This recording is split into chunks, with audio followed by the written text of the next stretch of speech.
The other message here is the following. You have a guy, like many people around the world, they like to play games. You have a guy who decides he's going to invite Iran into his country, is going to, do the confiscation of American oil companies, is going to flood our country with gang members, is going to take Americans prisoner and try to hold them for hostage and trade them like he was able to do with the Biden administration. Basically likes to play games all this time and thinks nothing's going to happen. And I hope what people now understand is that we have a president. The 47th president of the United States is not a game player. When he tells you that he's going to do something, when he tells you he's going to address a problem, he means it. He actions it.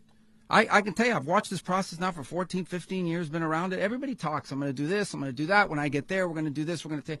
This is a president of action. Like, I don't understand yet how they haven't figured this out. And now, if you don't know, now you know.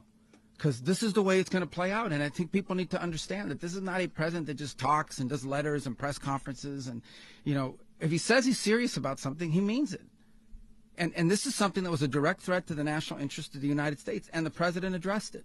There's a president of peace, by the way. I told you what I just said earlier. This guy had multiple opportunities to find his way somewhere else and figure out another. He could have been living somewhere else right now, very happy. But instead, he wanted to play big boy. And so now, he's got other sets of problems on his hands. And but I think the message here should be for the world. Look, the president doesn't go out looking for people to pick fights with. He's not generally wants to get along with everybody.